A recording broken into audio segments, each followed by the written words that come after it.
Assalamualaikum warahmatullahi wabarakatuh. Selamat pagi semuanya. Perkenalkan, nama saya Khori Adaha Fatimah Tisyaro. Di sini saya tidak sendiri. Saya ditemani dengan rekan kelompok saya, yaitu yang pertama ada rekan Ade Fitriani, yang kedua ada Dila Puspita, yang ketiga ada rekan Adil Pramudan, dan terakhir ada rekan Nova Eka. Di sini kami dari kelompok 4 yang akan mempresentasikan seputar tentang ABM atau Activity Based Management.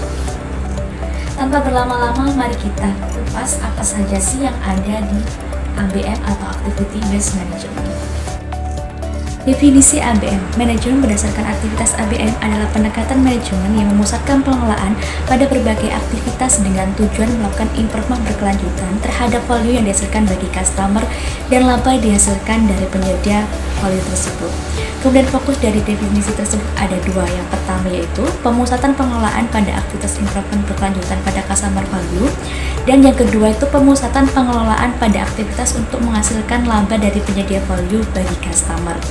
Activity Based Costing ABC dengan Activity Based Management memiliki hubungan karena sumber utama informasi ABM dari ABC untuk melakukan analisis. Kemudian yang mana pada fokusnya itu ada customer, fitur, produk atau jasa, aktivitas, sumber daya, yang kemana tujuan ABM itu fokus pada customer dan sumber daya, dan fokus ABM adalah aktivitas. Tujuan ABM merupakan sistem informasi yang bertujuan memperbaiki pengambilan keputusan dengan menginformasikan biaya yang akurat dan mengurangi biaya dengan mendorong serta mendukung berbagai usaha perbaikan berkelanjutan. Kemudian tujuan keseluruhan ABM adalah bagaimana meningkatkan profitabilitas perusahaan. Kemudian dari sisi perusahaan itu ada aktivitas merupakan timbulnya biaya atau konsumsi sumber daya yang dinyatakan dalam satuan moneter standar. Kemudian aktivitas, dan ada juga kemampuan personil dalam mengelola aktivitas menjanjikan pengurangan biaya yang berdampak pada peningkatan laba yang dihasilkan perusahaan. Kemudian tujuan ABM juga terletak pada komponen sumber daya, yaitu berupa pengurangan biaya sebagai hasil dari pengelolaan aktivitas. Fungsi ABM dibagi menjadi 3, yaitu yang pertama, meningkatkan nilai yang diterima oleh pelanggan dari setiap aktivitas yang dilakukan. Yang kedua, menentukan aktivitas perusahaan yang merupakan aktivitas value added dan aktivitas non-value added. Yang ketiga, meningkatkan value added activity dan mengurangi bahkan menghilangkan non-value added activity. Dimensi IBM dibagi menjadi 2, yaitu dimensi biaya dan dimensi proses. Dimensi biaya adalah untuk memberikan informasi biaya mengenai berbagai sumber daya, aktivitas, dan objek biaya yang menjadi perhatian seperti produk, pelanggan, pemasok, dan saluran distribusi. Tujuannya yaitu untuk memperbaiki akurasi pembebanan biaya. Dimensi proses merupakan informasi mengenai aktivitas apa saja yang dilakukan, mengapa harus dilakukan, dan seberapa baik aktivitas tersebut dilakukan. Tujuannya untuk mengurangi biaya. Cost dimensi resort, proses dimensi driver analysis, activities, product, and customer, perform analysis. PFA analisis bergerak. Analisis bergerak adalah usaha yang dilakukan untuk mengidentifikasi berbagai faktor yang merupakan akar pemicu biaya aktivitas. Tujuan mengetahui akar pemicu adalah agar dapat mengambil tindakan untuk memperbaiki aktivitas tersebut.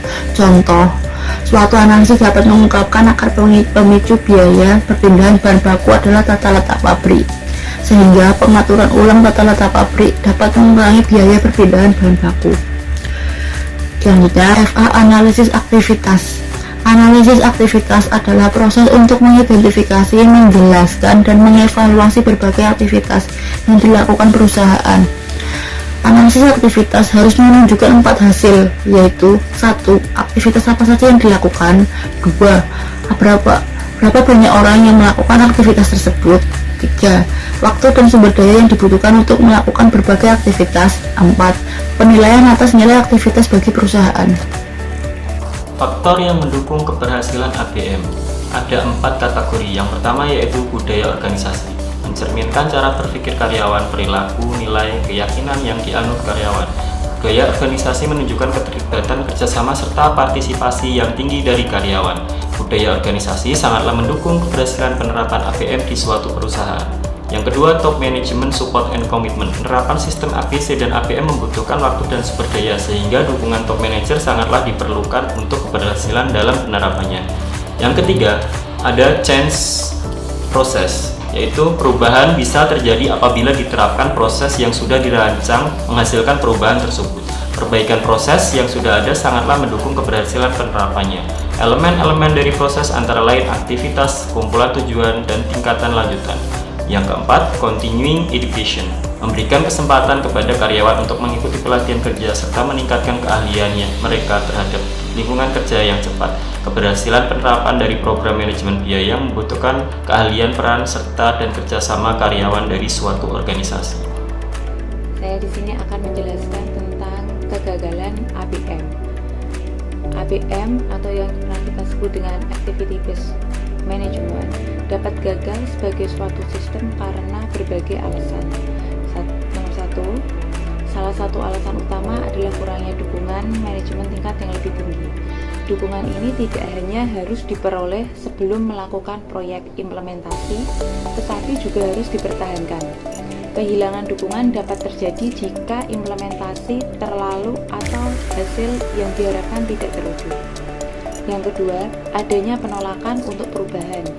Yang ketiga, kurangnya keahlian menggunakan informasi aktivitas yang baru.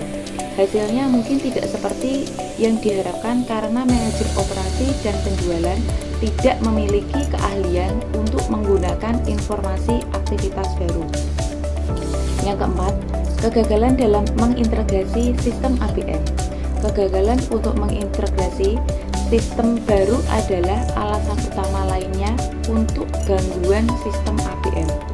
Probabilitas keberhasilan meningkat jika sistem ABM tidak bersaing dengan program-program peningkatan lainnya atau sistem akuntansi resmi.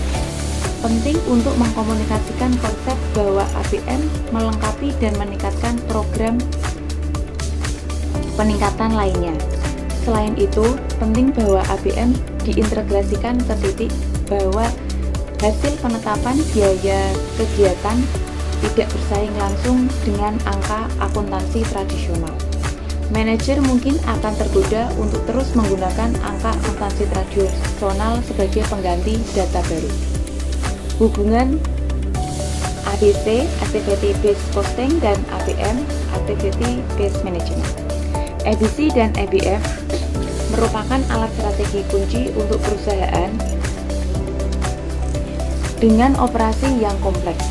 Setelah menerapkan ABC, perusahaan seringkali melakukan ABM. Secara luas, dengan ABM, nilai yang diterima oleh pelanggan menimbulkan laba perusahaan meningkat. ABM menggunakan ABC sebagai sumber informasinya.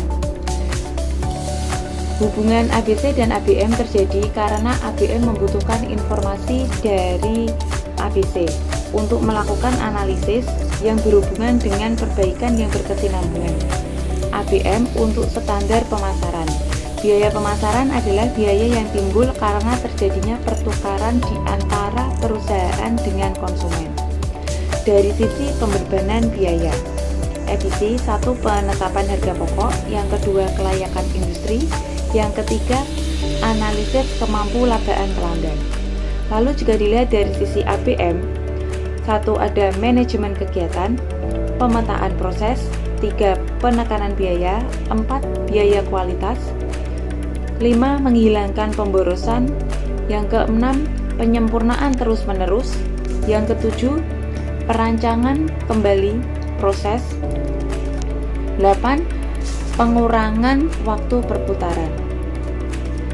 Kesimpulannya, Activity Based Management adalah proses yang digunakan untuk menyediakan informasi oleh suatu dasar aktivitas untuk mengembangkan keuntungan organisasi. Activity Based Costing memberikan informasi dan Activity Based Management menggunakan informasi tersebut dalam berbagai analisis yang didesain untuk menghasilkan perbaikan yang berkesinambungan. Jadi setelah menerapkan ABC, perusahaan kemudian melakukan ABM.